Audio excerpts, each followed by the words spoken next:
It's a Saturday morning in the summer of 1998. Julie Templeton's mom and dad are coming into town the next weekend. She and her husband, Chuck, want to treat them to a gala restaurant weekend in San Francisco, with dinners out Friday, Saturday, and Sunday nights. Julie starts dialing for reservations. No answer. She leaves a message. She keeps calling restaurant after restaurant. Some don't have anything on the evenings she wants. One she wants to go to on Sunday isn't open. Almost 4 hours later, after a lot of calling and juggling, she's got the weekend planned. Back then, making dinner reservations was hard. Taking them was also. Most restaurants still took reservation over the phone. Someone wrote them down with a pencil on a paper in a notebook. Often, tables went empty if the phone didn't ring enough. Restaurants had no way to let people know when they had the tables available. Julie Templeton's persistence paid off. Most people, though, just aren't willing to work that hard to get a restaurant reservation. As a result, in 1998, on a typical Saturday night in San Francisco, there were unhappy couples sitting at home, perhaps having takeout pizza, who had given up trying to get a table for their date night, and unhappy restaurant owners with tables sitting empty, not making ends meet in a tough business. The market for matching up diners with tables at restaurants wasn't working very well. Restaurants and diners spent a lot of resources, time and effort, getting together. And even so, tables went empty and diners stayed home. That's the sort of problem that an important, but until recently overlooked, type of business sets out to solve by helping parties who have something valuable to exchange find each other, get together, and do a deal. With these words, Evans and Schmalensee, in their book Matchmakers, tell the genesis of one of the most famous platforms born in the late 90s, OpenTable.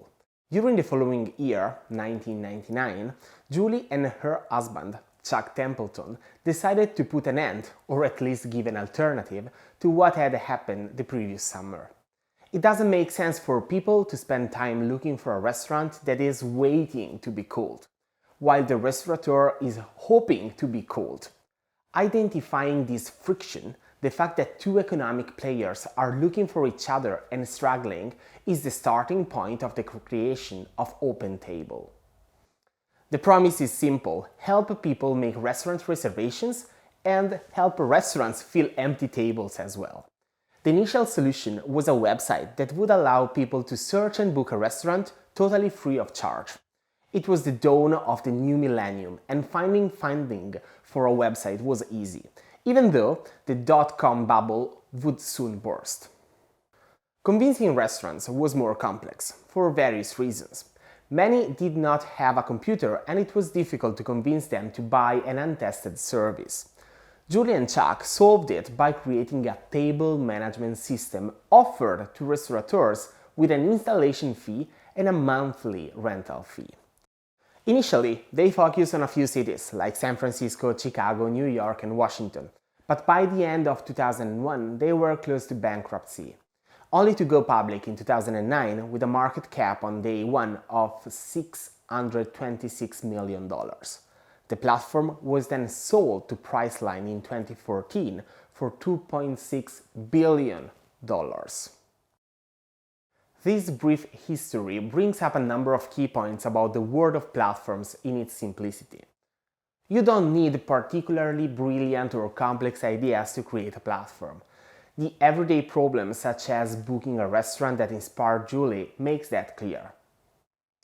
The first solution may well be very simple, like the website and table management system, but more often than not it won't work as is. And anyway, they had already thought of the table management system to obviate the operational problems of one of the clients. It seems simple to identify the need of both customers, people who are looking for the restaurant and restaurateurs who don't want empty tables. Everything is very rational. But convincing both of them to get on the platform is anything but simple. Often, on platforms, not all players pay, as in this case, only restaurants pay, while end users receive a free service. Within a few years, the valuation has reached very high figures, but after requesting the bankruptcy. These observations allows us to clearly define the playing field on which platforms are created and grown. First point, transactional platforms aim to reduce transaction cost. So the identification of the two sites, and therefore the two sets of customers, and of a first value proposition linked to the transaction itself is very simple. Second point, the idea of the transaction is not enough to convince both sides to join the board. Two value propositions are needed, articulated, complementary in support of the transaction, but oriented to the single site. As evidenced with the creation of the table management system to give more value to the most reluctant restaurateurs. Third point, the value of the platform depends on its diffusion. The value for the end customers depends on the other side, in this case the restaurateurs and vice versa.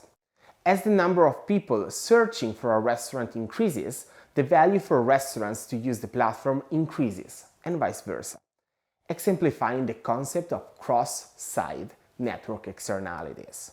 Point 4. It is precisely those triggered externalities that lead to the scalability of the platform, its ability to grow rapidly and attract many fans. Precisely on this last point, we make a reflection. Platforms have been able, in some cases, to gather a particularly high level of investors' attention around them, on the strength of their ability to scale in a very short time by rapidly opening up dozens of markets and gathering millions of users. Often scalability is enabled by a structure based on zero marginal cost. In these cases, having a new customer does not increase cost because the platform simply needs to create a direct link between customers who are on two different sites. In other words, having a new restaurant or end user for OpenTable does not result in higher cost, only more revenue in the case of the restaurateur. Nevertheless, this situation is only achievable if the first 3 points of our list have been successfully crossed. Having defined the market friction to overcome, having designed two convincing and valuable value propositions for both sides, and then having successfully activated network externalities. At that point, scalability will be a big and welcome consequence. But to get to that point, the platform provider's job is anything but simple.